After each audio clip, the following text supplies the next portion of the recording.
Well, good Monday morning to you, Facebook. I want to welcome you to the Monday, July 22nd edition of 5 Minutes of Hope from St. John Lutheran Church here in Luxembourg, Wisconsin.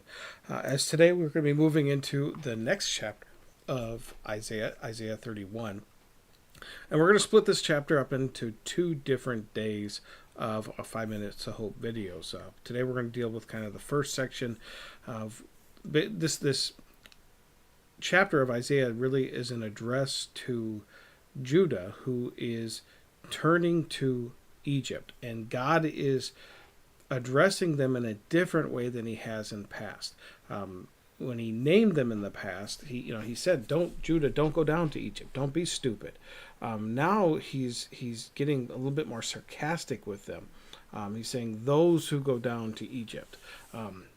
He's not even naming the country of Judah, but He's also getting more sarcastic in His a description of their stupidity, if you will, of the ignorance of their choice to put their hope in a foreign land instead of putting their hope in Him. And that's really where I'm going to kind of focus our discussion when we get through the reading. We'll kind of unpack the reading a little bit, but then I'm going to focus on the way that this relates to us today as well. So let's open up to our Bibles to Isaiah 31, and we're going to read verses 1 through 5 together. Woe to those who go down to Egypt for help and rely on horses, who trust in chariots because they are many, and in horsemen because they are very strong, but do not look to the Holy One of Israel or consult the Lord. And yet He is wise and brings disaster. He does not call back His words, but will arise against the house of the evildoers and against the helpers of those who work iniquity. The Egyptians are man and not God, and their horses are flesh and not spirit. When the Lord stretches out His hand, the helper will stumble, and he who is helped will fall, and they will all perish together. For thus the Lord said to me, as a lion or a young lion growls over his prey, and when a band of shepherds is called out against him, he is not terrified by their strong shouting, or daunting at their noise. So the Lord of hosts will come down to fight on Mount Zion and on its hill. Like birds hovering, so the Lord of hosts will protect Jerusalem. He will protect and deliver it. He will spare and rescue it. So let's just unpack this, at the text level, and then we'll talk about application here in a minute.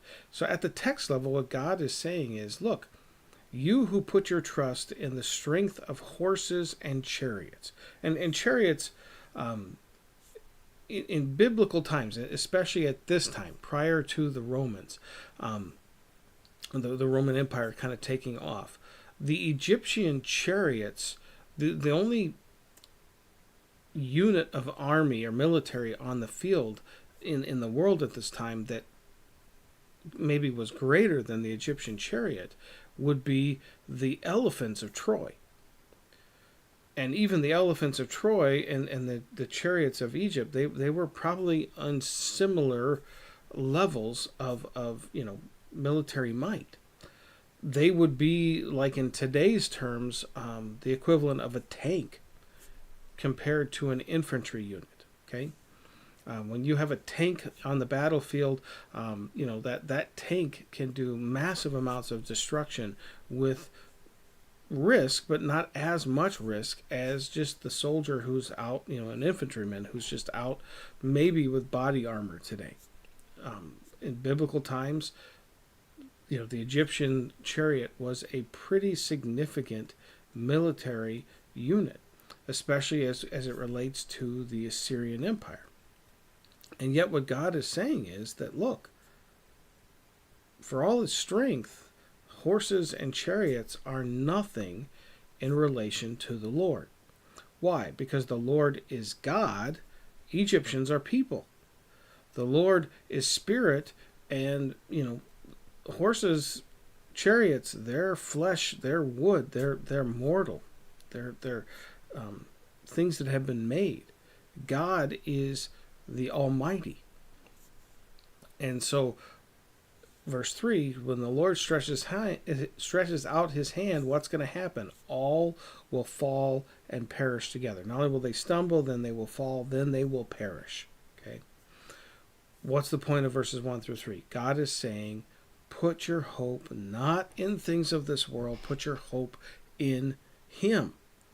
The God of our ancestors, now that's not said here, but the Holy One of Israel is a reference to the God of Abraham, the God of Isaac, the God of Jacob, the God who led us out of Egypt. And that's the irony here again, that God, Yahweh, rescued them from their bondage in Egypt, and they're willingly going back to that place for hope and strength. Then we get to verses 4 and 5, and basically God says to Isaiah this analogy that, as when a lion or a young lion is roaring, shepherds aren't scared. A band of shepherds aren't scared against that noise of those lions. Why? Because they're together. They have strength in their numbers. So the Lord of hosts will come down to fight on Mount Zion. God's going to be the one who is protecting the Israelites and is the only one who can protect them against what is coming. Now, what's the significance of this? This is a completely upside down way of looking at the world around us. Because instead of trusting in the things we can see, the things we can experience, the things that we know are strong, like horses and chariots, which are pulled by horses, God is telling them trust in Him. For the Israelites, that should be significant. For those people of Judah, that should be significant. Why? Because He's rescued them before. He's given them victories that they never should have had before. This is His pattern of behavior. And yet, every so many generations, the people forget. We see this in our culture today. How quickly people forget God. And I know, some people want to think that, we're at a worse point today than we ever have in history. No, we're not. True learners of history, true children of history, will look at history and know that every few generations we do the same stupid things over and over again. At the end of the late 1800s, at the end of the 1800s into the early 1900s, there was just as much doubt of God as there is today. The people doubted in different ways. At the time, everything was about science, science, science. We were going to solve all the world's problems through science. We did this in the 60s, 1960s. Same kind of thinking.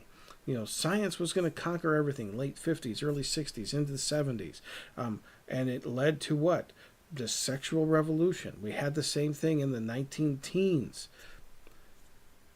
History repeats itself. Why? Because we forget it. And we especially forget it in terms of faith.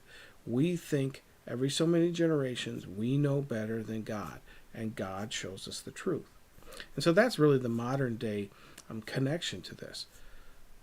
God's the one who not only did this, but through time and time again in history has protected people, and has he promises to work everything for the good of our salvation. That doesn't mean that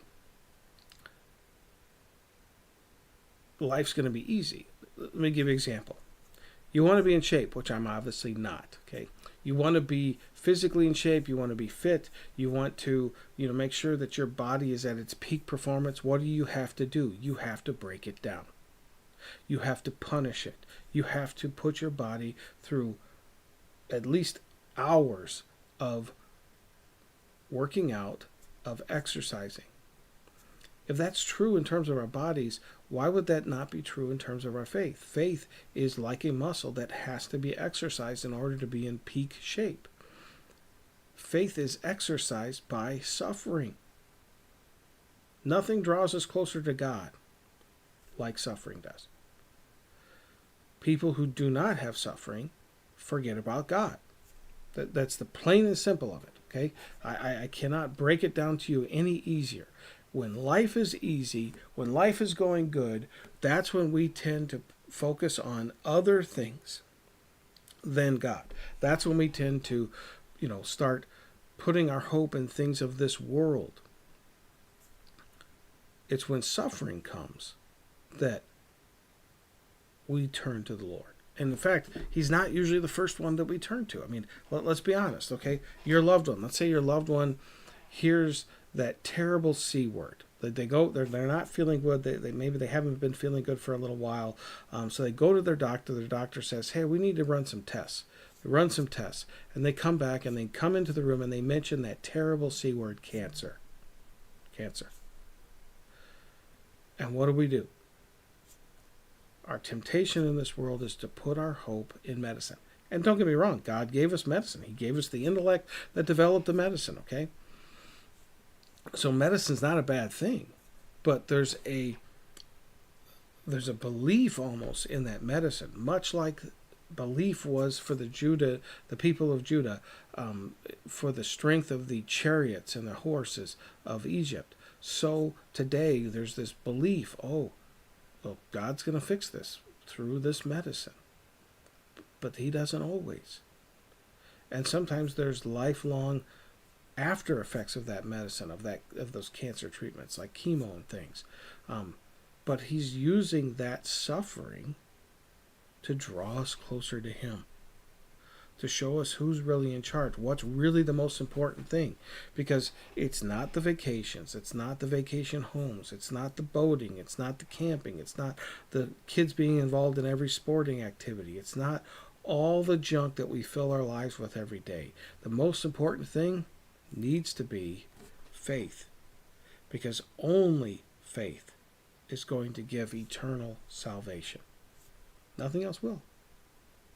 And we'll be reminded of that tomorrow. So let's pray at this time, and we'll pick up here tomorrow. Lord, you truly do work what is necessary for us and for our salvation, for the strengthening of our faith. As your Spirit works in our lives, Lord, not only through the good things that happen to us and the blessings, but also through the blessings of suffering, the bad. Because it is in that suffering, Lord, that we are truly shaped, that our faith is exercised and grows stronger. Help us, Lord, to turn to you in the midst of that faith, not to turn to other things, not to turn to and put our hope in other things of this world, but instead to put our hope in you, who is our everlasting God. Our Father, who art in heaven, hallowed be thy name. Thy kingdom come, thy will be done, on earth as it is in heaven. Give us this day our daily bread, and forgive us our trespasses, as we forgive those who trespass against us. And lead us not into temptation, but deliver us from evil.